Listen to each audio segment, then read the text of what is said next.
अस्सलाम वालेकुम ऑल। उम्मीद है आप सब खैरियत से होंगे। आज की वीडियो में हम बेसिक पंचुएशन मार्क्स के बारे में बात करेंगे। बेसिक पंचुएशन मार्क्स का डेफिनेशन देखें। Punctuation marks are symbols used to make writing clear and meaningful. क्या है कि आपके पास जो पंचुएशन मार्क्स है वो सिंबल्स है, साइंस है, जो क्या करते हैं, फंक्शन क्या है इनका मेन, राइटिंग को क्लियर और मीनिंगफुल बनाना। अब जो हमारे पास मोस्ट कॉमन पंचुएशन मार्क्स है वो ये हैं: full stop, comma, question mark, exclamation mark, apostrophe. अब अगर ये आपके पास पंचुएशंस है, पंचुएशन मार्क्स है, ये अगर आप सेंटेंस में यूज़ नहीं करते हैं देन आपका जो सेंटेंस होता है वो अनक्लियर और मीनिंगफुल बन जाता है, मीनिंगलेस बन जाता है। फॉर एग्जांपल मैं कहता हूँ कि शी राइट्स अ लेटर, मगर इसको फुल स्टॉप नहीं लगाते इसके साथ, तो ये क्या हो जाता है, आपका रन ऑन सेंटेंस बन जाता है। क्या बन जाता है? रन ऑन सेंटेंस बन जाता है। और इसी तरह अगर मैं किसी से क्वेश्चन करता हूँ, डू यू प्ले क्रिकेट, और इसमें क्वेश्चन नहीं लगाता, देन वो अनक्लियर होता है कि क्या क्वेश्चन कर रहा है या इंफॉर्मेशन प्रोवाइड कर रहा है। और इसी तरह एक्सक्लेमेशन मार्क का है कि आप अपने इमोशंस शेयर करना चाहते हो, एक्सप्रेस करना चाहते हो, लेकिन आप इस साइन को मिस करते हो, देन वो क्या हो जाता है, अनक्लियर और मीनिंगलेस हो जाते हैं, बेमायनी हो जाते हैं। अब इन्हीं 5 बेसिक पंचुएशन मार्क्स को हम इन डिटेल पढ़ने जा रहे हैं। सबसे पहला हमारे पास क्या है, फुल स्टॉप। फुल स्टॉप को अमेरिकन एक्सेंट में पीरियड भी कहते हैं। डेफिनेशन देखें, a full stop is used at the end of a complete statement. क्या होता है, आपका जो फुल स्टॉप है कंप्लीट स्टेटमेंट का आखिर में यूज होता है। कंप्लीट स्टेटमेंट कैसा होता है, एग्जांपल्स देखें। I am a student, she is happy, we play cricket, the sun rises, they live here। अब ये क्या है, आपके पास कंप्लीट स्टेटमेंट्स है, मतलब कि सिंपल सेंटेंसेस है। तो इनमें हमने क्या किया, फुल स्टॉप लगाया बाय द एंड। अगर आप ये फुल स्टॉप नहीं लगाते हैं देन आपका सेंटेंस रन ऑन बन जाता है, मतलब अनक्लियर और मीनिंगलेस बन जाता है। एक एक चीज हमेशा याद रखना, जो सेंटेंस होता है वो हमेशा एंड होता है पंचुएशन मार्क्स के साथ, और बिगिन शुरू होता है किसके साथ, कैपिटल लेटर के साथ। और दैट, अब हम जाते हैं सेकंड पर। सेकंड हमारे पास क्या है, कॉमा।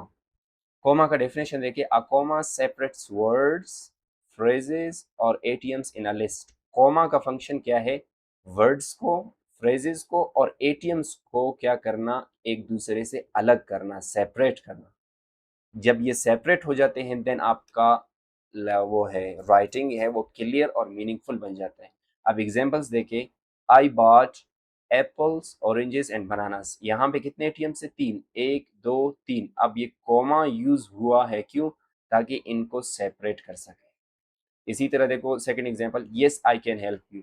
ये जो कॉमा है इसका एक और यूजेज है, यस नो क्वेश्चंस में यूज होता है। जब आपसे कोई हेल्पिंग वर्ब लगाकर आपसे कोई सवाल करता है, जिस तरह के can you come here, can you go there, इस तरह के जब सवालात होते हैं तो यस और नो के बाद आप हमेशा क्या लगाते हो, कॉमा लगाते हो, देन आप अपना सेंटेंस लिखते हो। फिर तीसरा एग्जांपल है, आफ्टर लंच वी स्टडीड। ये यहाँ डेफिनेशन में देखिए, वर्ड्स के बाद क्या आ जाता है, फ्रेजेस को भी ये सेपरेट करता है। अब आफ्टर लंच हमारे पास फ्रेज है, उसको सेंटेंस से सेपरेट कर रहा है। ये क्यों फ्रेज है, क्योंकि इसमें ना सब्जेक्ट है और ना ही आपका वर्ब है।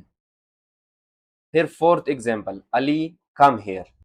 Ali come here. अभी अली के बाद इसने कोमा क्यों लगाया है, क्योंकि यहाँ पे अली यूज हो रहा है एज एन अटेंटिव नाउन, मतलब कि सिर्फ और सिर्फ अटेंटिव कर रहा है, उसको अटेंशन गेन कर रहा है अली का, लेकिन उसको दे रहा क्या है, ऑर्डर। तो इस वजह से इसने कोमा लगाया। फिर क्या किया, इसने इम्पेरेटिव सेंटेंस लगा। जब भी आप इम्पेरेटिव सेंटेंसेस बनाना चाहो और उसमें किसी का नाम लेना चाहो, तो नाम से पहले आप क्या करोगे, कोमा लगाकर उसको सेंटेंस से सेपरेट करोगे। अगर आप कोमा नहीं लगाओगे तो वो आपके पास सिंपल सेंटेंस बन जाएगा, डिक्लेरेटिव सेंटेंस बन जाएगा। ठीक है। फिर इसके बाद आ जाते हैं हमारे पास last one, she is kind, honest and helpful. अब इसमें कितने क्वालिटीज हैं, 3, 1 2 और 3। अब इन तीनों को कैसे सेपरेट किया गया है, कॉमा, कॉमा लगाकर इनको एक दूसरे से सेपरेट किया गया है। Got that. तो ये आपके पास क्या था, ये आपके पास कॉमा था और इसकी डेफिनेशन अलोंग विद एग्जांपल्स। अब हम चलते हैं क्वेश्चन मार्क की तरफ। क्वेश्चन मार्क देखिए, ये आपके पास क्वेश्चन मार्क है। A question mark is used at the end of a question. कहाँ यूज होता है? क्वेश्चन का, इंट्रोगेटिव सेंटेंसेस का हमेशा किस में यूज होता है? आखिर में यूज होता है। क्या? Question mark. अब यहाँ देखिए आपके पास इंट्रोगेटिव सेंटेंसेस की एग्जांपल्स है। What's your name, where do you live, are you ready, can you swim, did he call. अब ये क्या है? आपके पास सवालात है और ये सब एंड हो रहे किसके साथ? क्वेश्चन मार्क के साथ। अब चौथा हमारे पास क्या है? Exclamation mark. एक्सक्लेमेशन मार्क हमारे पास डेफिनेशन देखे, an exclamation mark shows strong feelings और एक्साइटमेंट्स। ये जो आपके पास मार्क्स है ना, पंचुएशन है, एक्सक्लेमेशन मार्क, ये क्या करता है? आपके स्ट्रॉन्ग फीलिंग्स और इमोशंस को इजहार करता है, एक्सप्रेस करता है। ये आपका वर्ड्स के साथ भी लग सकता है, ये आपका सेंटेंसेस के साथ भी लग सकता है। वर्ड्स के साथ लगेगा तो वर्ड इंटरजेक्शन बनेगा, जैसे कि वाव, हुर्रे, वी वन। अब ये एक्सक्लेमेटरी सेंटेंस बन गया।